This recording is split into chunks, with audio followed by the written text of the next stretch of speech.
This video is produced for entertainment purposes only.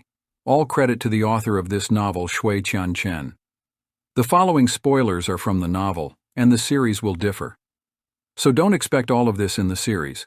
If you want to read the novel, then visit patreon.com/BLSpoilers. The link will be in the description.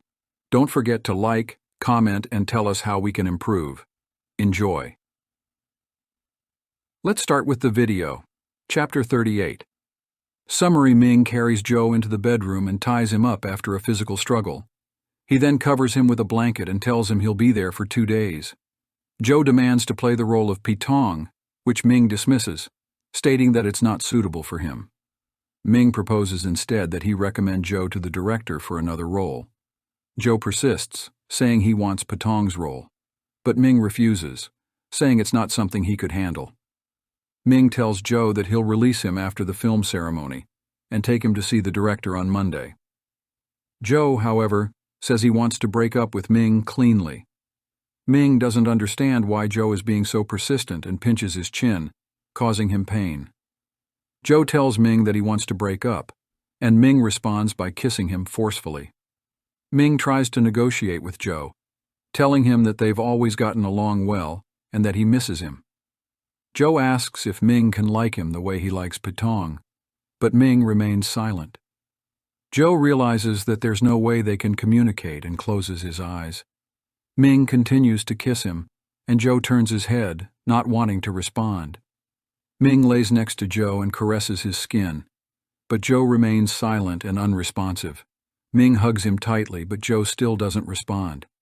Ming becomes frustrated and turns them over, thrusting into Joe from behind. Joe buries his face in the blanket, not wanting to make a sound. Ming wipes Joe's lower body with a wet towel and hugs him under the blanket. Joe looks at him and closes his eyes.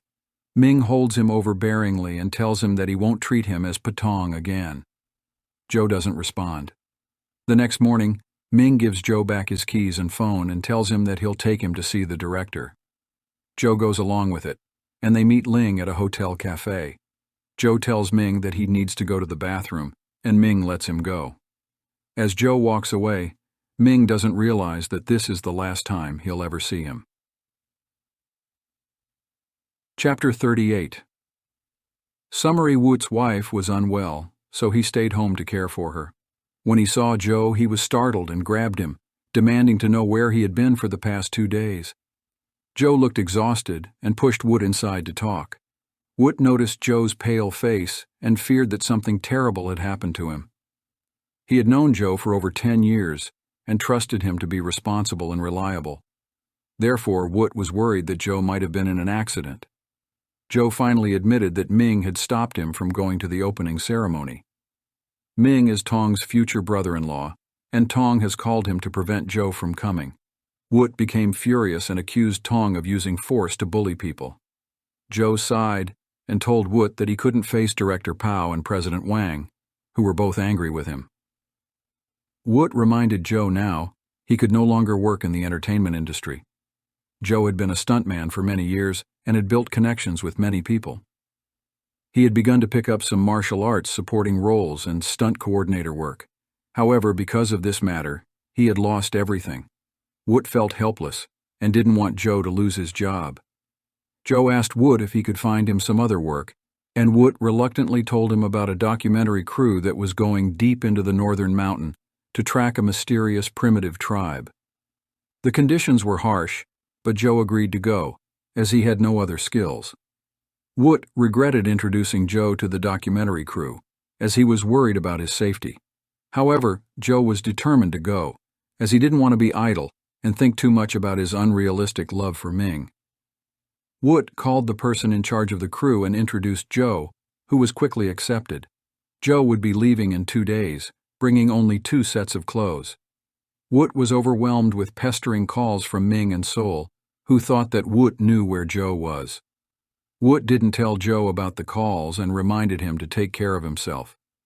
Joe left for the mountain, and Woot couldn't contact him.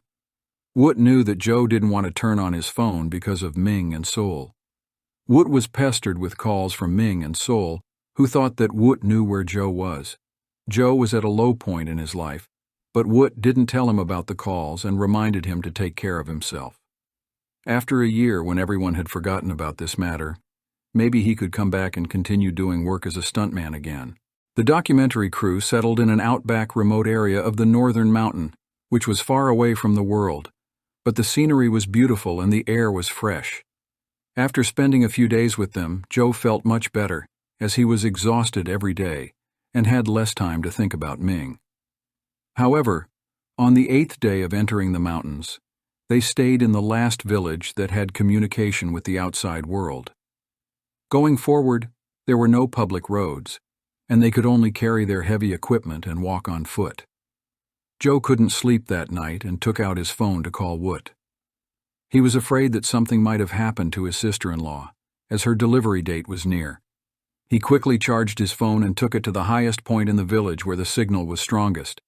The moment his phone was turned on, it beeped with dozens of text messages and missed calls, shocking him. All those calls and text messages were from Ming and Sol. He didn't look at any of it and called Sol instead. Sol shouted at him for not answering his phone and accused him of hiding from Ming. Joe told Sol that he was doing well and liked his job very much. He would be back in a few months and they could meet up again. Sol was relieved and waited for him to come back. Ming's call immediately came and Joe hesitated but finally picked up. Ming's voice sounded exhausted and tinged with anger. He asked Joe why he had gone so far away and accused him of hiding from him. Joe tried to calm himself down and told Ming that he was doing it for his job. Ming asked Joe to come back and promised to start over with him. However, Joe's mind was in utter chaos, and he couldn't forget the pain of being treated as Tong's substitute. Ming asked if Joe still liked him, and Joe felt a stabbing pain in his heart. Ming confessed that he already loved Joe, but the call disconnected abruptly.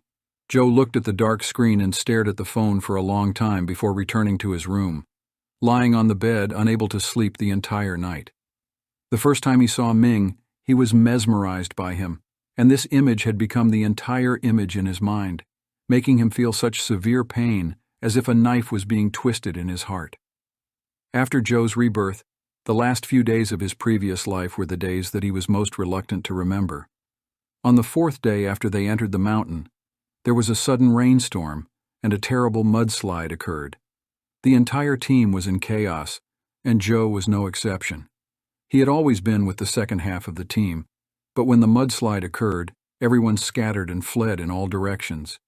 He also ran deep into the mountains. After it had become safe, he realized that he had lost contact with everyone and didn't know where he was.